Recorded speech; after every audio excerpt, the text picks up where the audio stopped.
Good evening, ladies and gentlemen, and welcome to this meeting of the Council of the Town of Oakville. I would invite everyone to rise and join Council in O Canada.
Thank you, everyone. Please be seated. Madam Clerk, I see we have no regrets for this evening, and that's always a good thing. Are there any declarations of pecuniary interest? Councillor Adams. I have an interest to declare in CSC item number 2 and the related bylaw 2017-094, as my wife is an employee of TDL Group, and this item deals with one of their properties. All righty. And Councillor Lapworth. Thank you, Mr. Mayor. My declaration will continue due to the fact that we have C2 item on the agenda this evening. All right. As one of my tax clients is an employee of Clublink. Thank you. Thank you. All right. Council, we need to confirm the minutes of the previous council meetings as listed in the agenda. Councillor Lischina, Councillor Hutchins, all in favor? The minutes are confirmed. We now have a very pleasant thing to do. There was a tennis great named Arthur Ashe who made quite an impression on the world, and one of the best things he said was, start where you are, use what you have, and do what you can. And as a leader in this community since the age of 11, Oakville's Jack Mogus has embodied Arthur Ashe's mantra. He's organized shoreline cleanups. He's collected donated skates for First Nations children in Northern Ontario. He co-founded the Oakville Leos Club, and he founded Change by Youth, a local organization that encourages volunteerism and leadership among young people. The Governor General's Sovereign's Medal for Volunteers recognizes the exceptional volunteer achievements of Canadians from across the country. And it is my special honor to be able to be the one to present Jack with this most prestigious medal this evening. Please join me in warmly congratulating this fine young man. Jack, would you please come forward?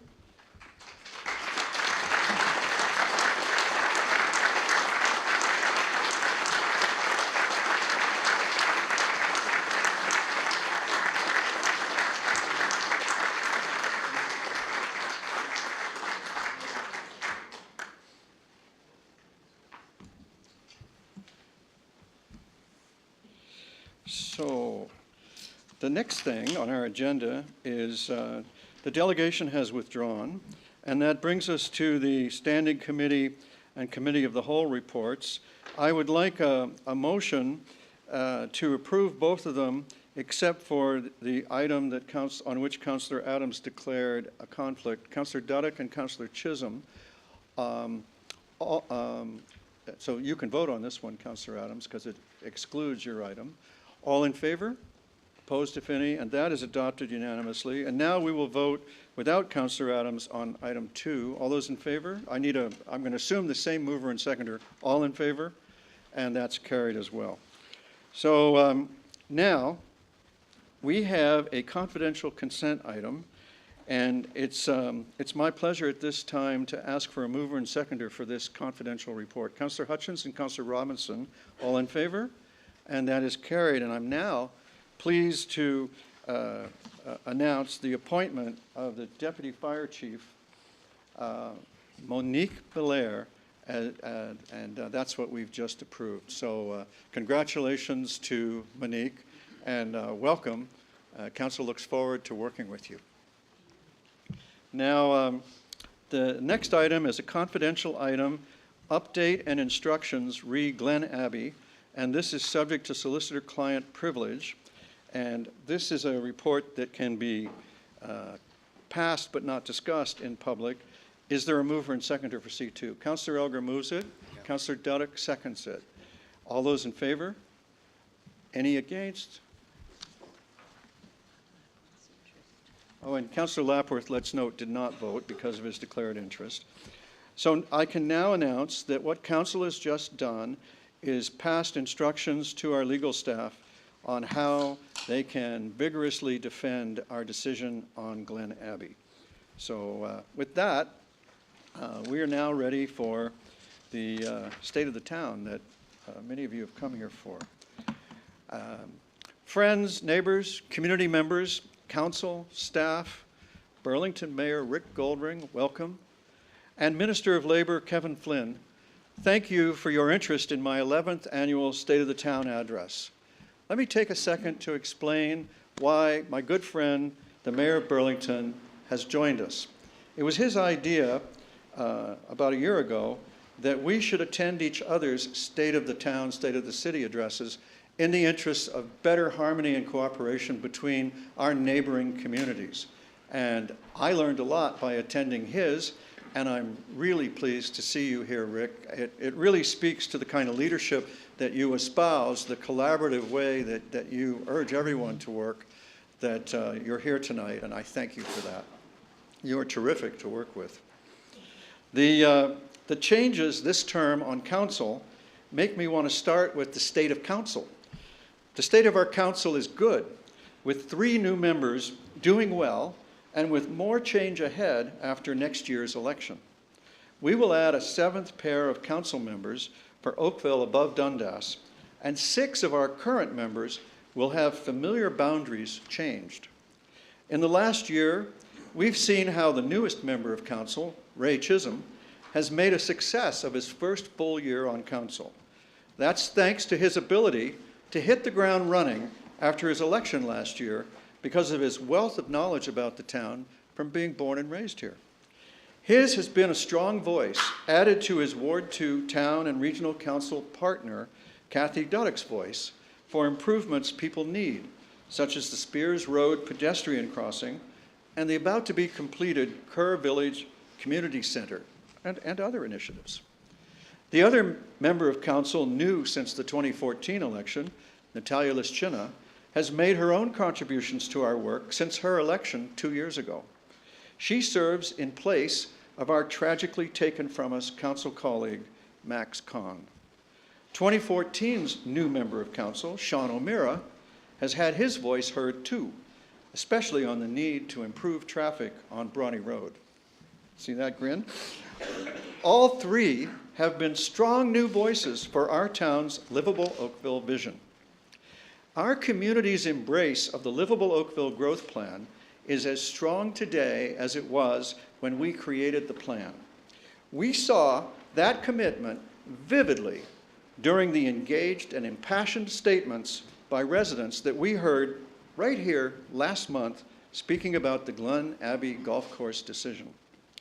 This passion should encourage us to continue our focus on the 4 pillars of our livability. First, we control growth to only what fits environmentally and economically, and only what protects the character of our stable, existing neighborhoods. Second, we protect our community's natural and cultural heritage. Third, we invest in high-quality facilities, infrastructure, and services. And fourth, we keep overall tax increases at or below inflation and keep debt from increasing our taxes. Now let's look at some of the great progress we've made to strengthen these 4 pillars. There are challenges on the horizon for each of these pillars.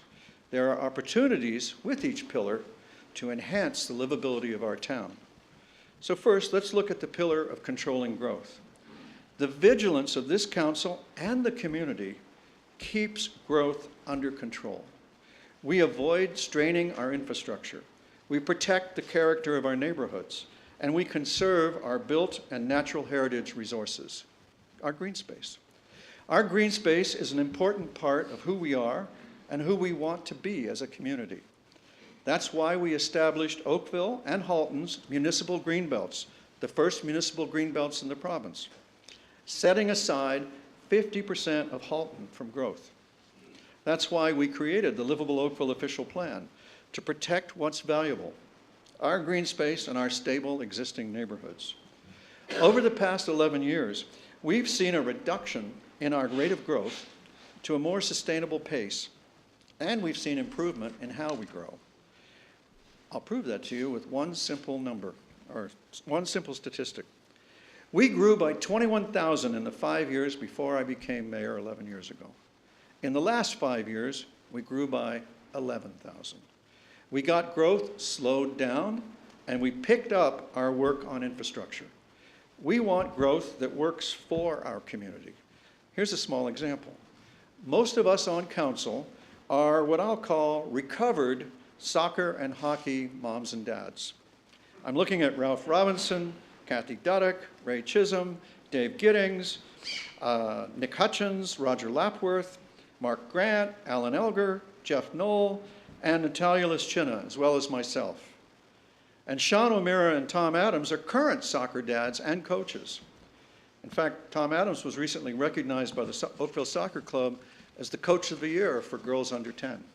So congratulations, Coach. All of us have seen our growth help our kids' sports and other activity groups increase the opportunities they can offer our kids. For all our success at controlling growth, the province sets the numbers for how much our community must be able to grow. And we have accepted the province's promise that we can decide in our official plan where and how to grow. We have a community-generated growth plan. We all call it Livable Oakville. When developers follow our plan, as delegation after delegation said at the Glen Abbey Council meeting, we're good with our growth. We have rejected applications that don't fit our plan.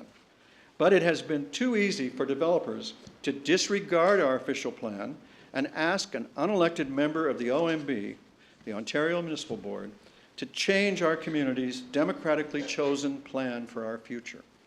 That isn't planning, and it's not democracy. Thankfully, now there's good news.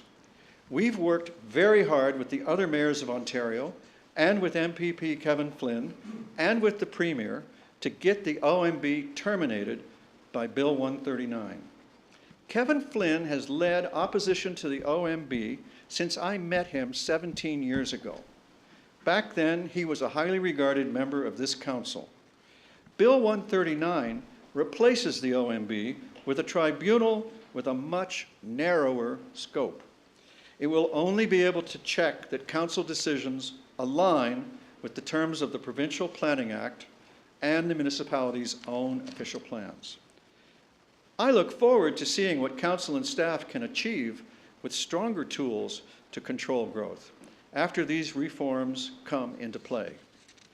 Now, this year, council has taken bold steps to protect our natural and cultural heritage, the second pillar of Livable Oakville.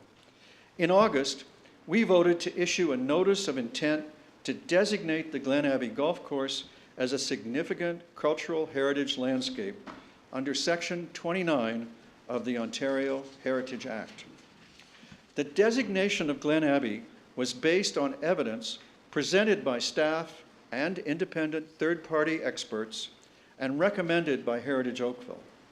The Heritage Oakville Committee has been a steady champion and bulwark of our work to conserve our heritage. The entire community, I dare say, now sees the value of the strong approach to heritage conservation established under former Mayor Harry Barrett and revived and continued under our leadership. For this council, The preservation of our community's natural and cultural heritage will continue to be of the utmost importance.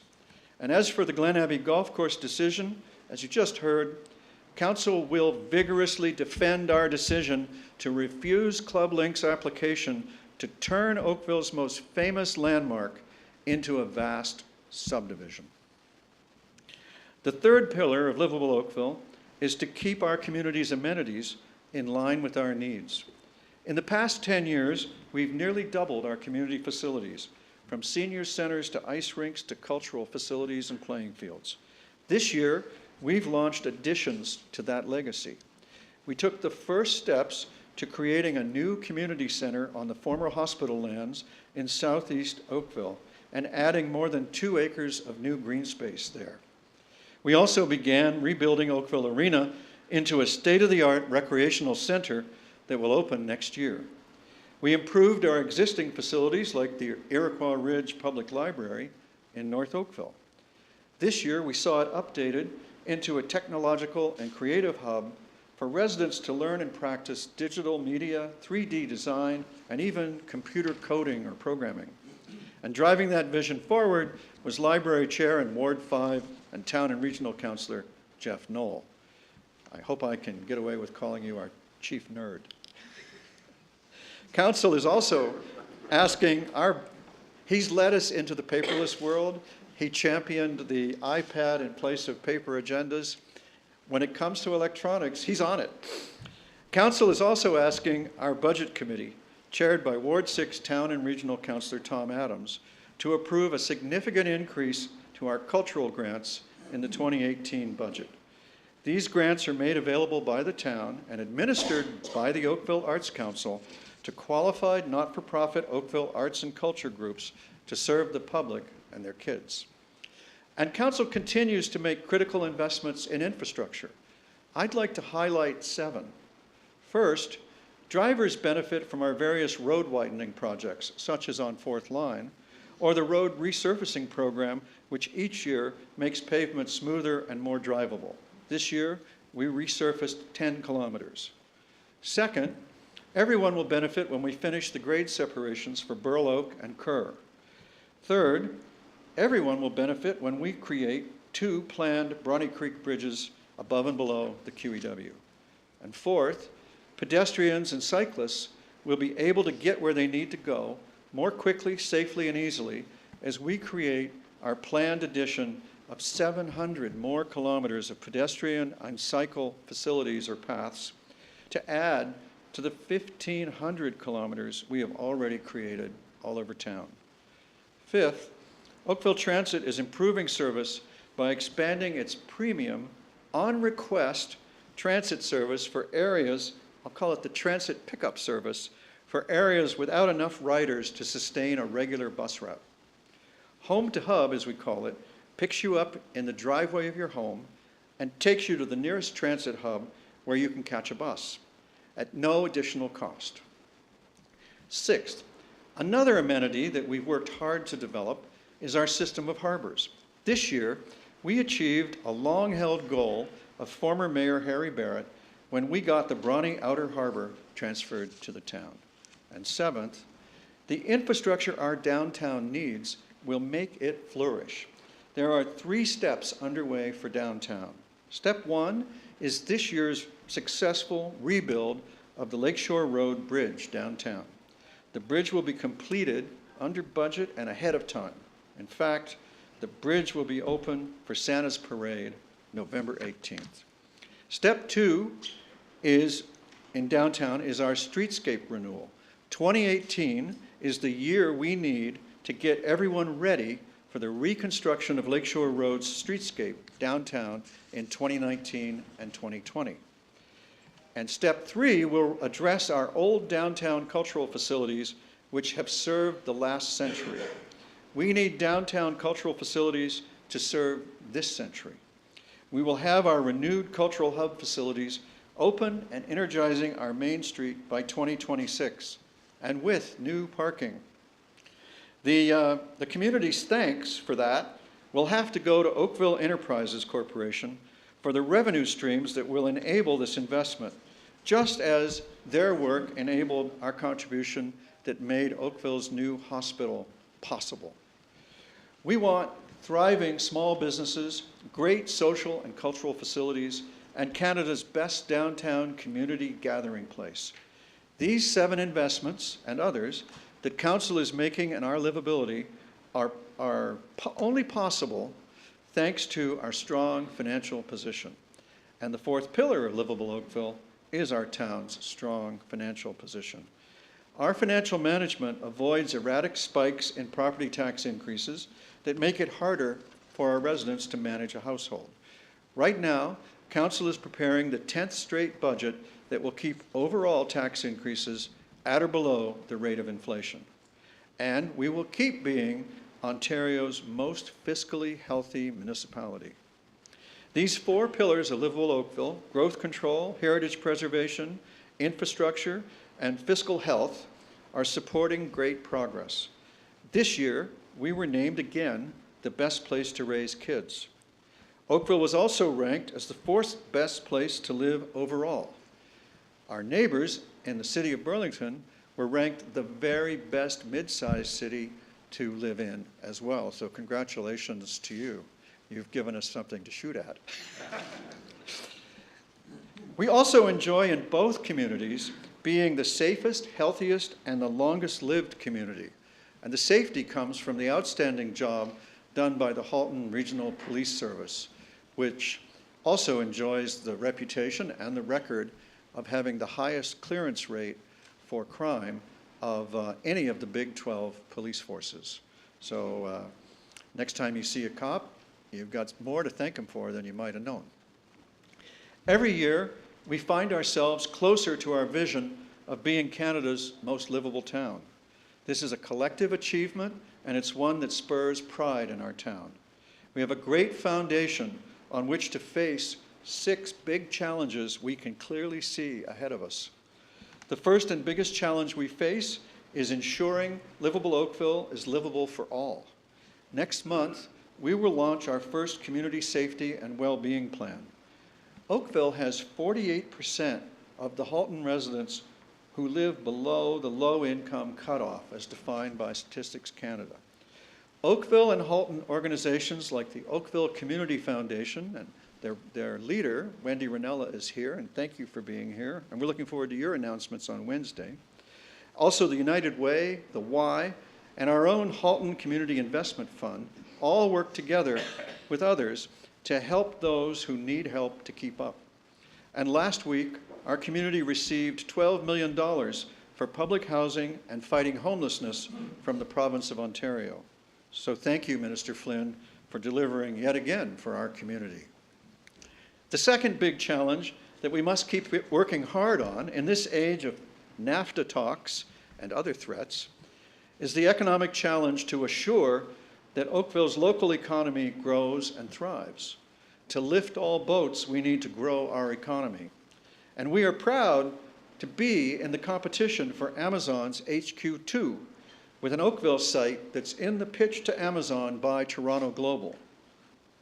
The bid is actually an amazingly good document, and I wish everyone would read it, not because we're honored by being included, but because it's such a good piece of work just to tell you the things you didn't know about how great a place on the planet you live in.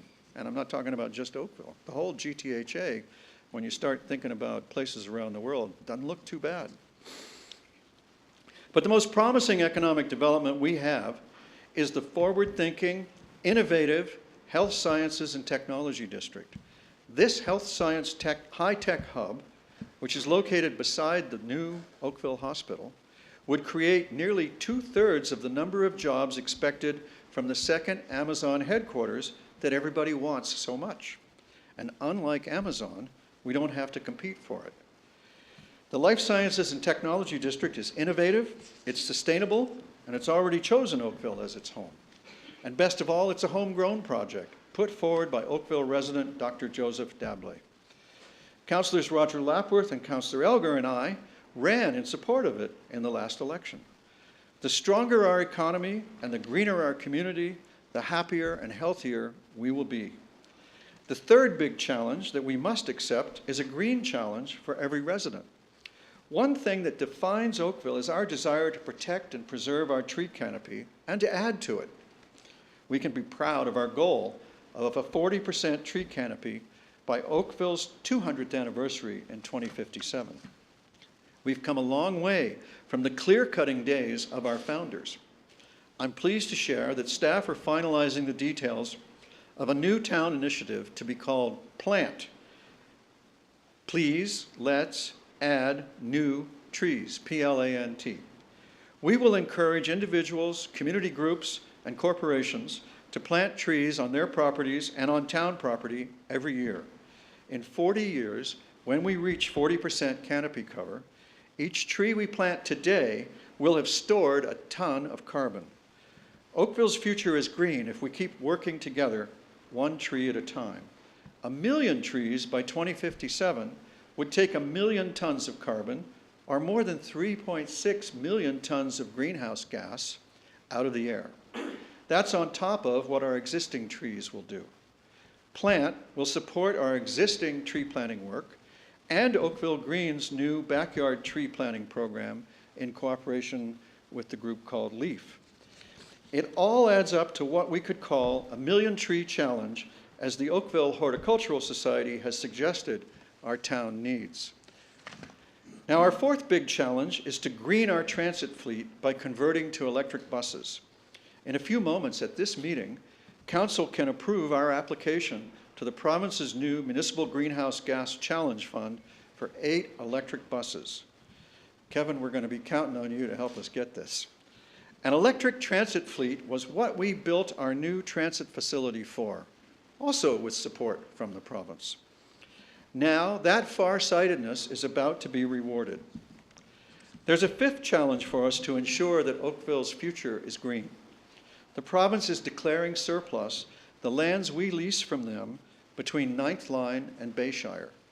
I will be challenging Council to take steps to acquire and rehabilitate these lands.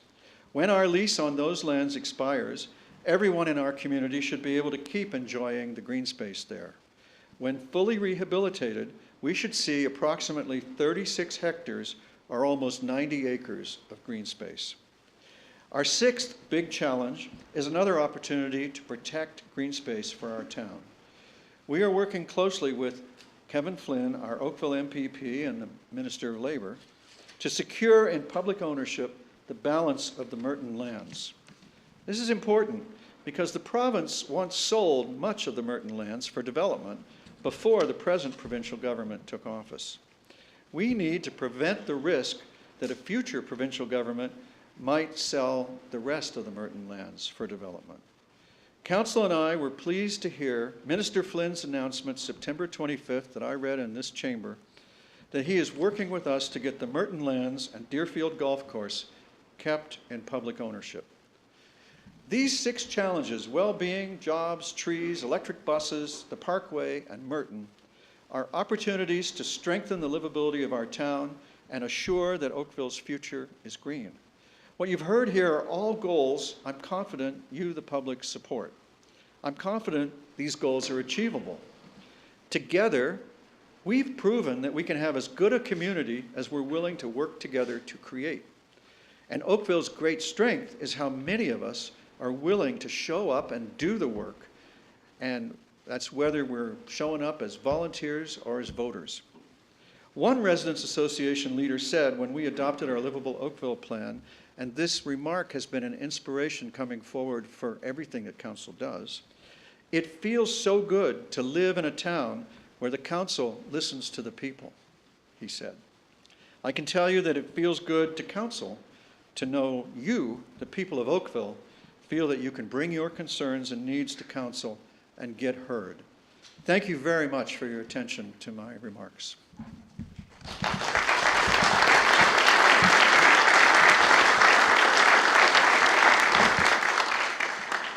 Thank you very much. We only have one small matter to detain us here, a couple of procedural things.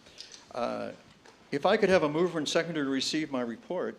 Councillor Grant and Councillor Lapworth, thank you. All in favor? That's carried. Thank you very much.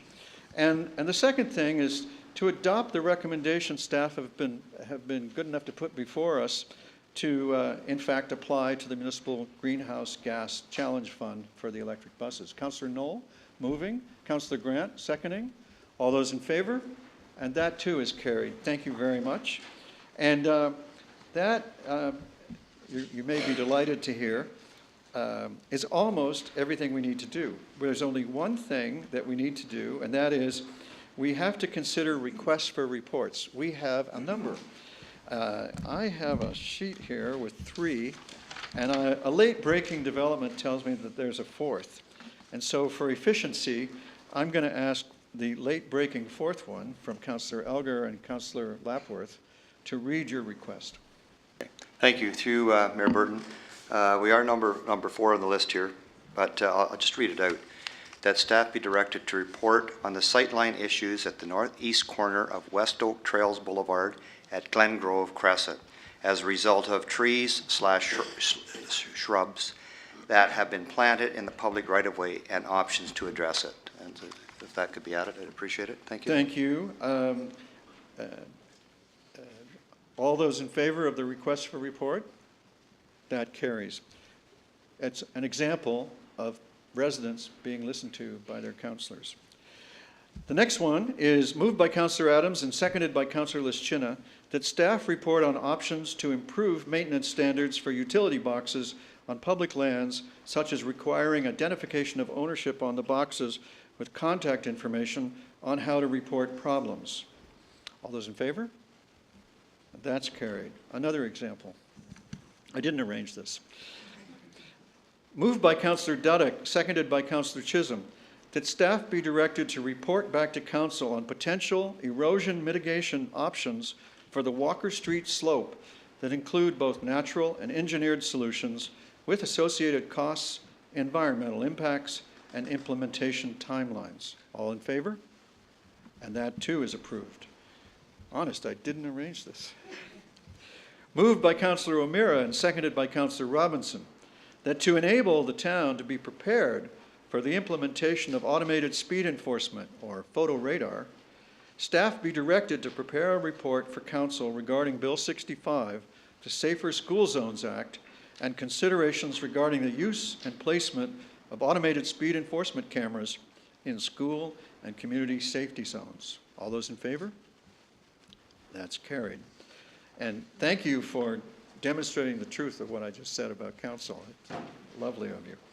So now, Madam Clerk, I believe that I can call for consideration and reading of the bylaws. And Your Worship, on item, Your Worship, I have one other item I want to bring. you have a bonus? I have a bonus. This is the bonus. This is it's really just a little report and a thank you to council for working so well together. Council has been working on this for a little while. It's an endeavor to add to our fleet of products and efforts to calm traffic in all of our neighborhoods. There are now 600 of these signs available to our council members to provide to residents who are looking for some kind of relief on their local street. You may have seen such signs in other jurisdictions, and now Oakville has its answer to the need to please slow down. So for any of the members of the public who are looking for one of these signs on their front lawn, call your councillor. They've got one for you.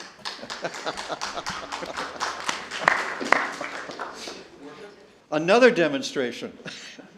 Councillor Dudek. Just a respectful clarification, that's not 600 per ward. That's collectively, correct? Every councillor has 50 to their name. Well, all right. We'll see how fast you can get those out. So now we have a bylaw to pass, 2017-094, and that's in respect of CSC item 2, on which Councillor Adams will not vote because of his declared conflict.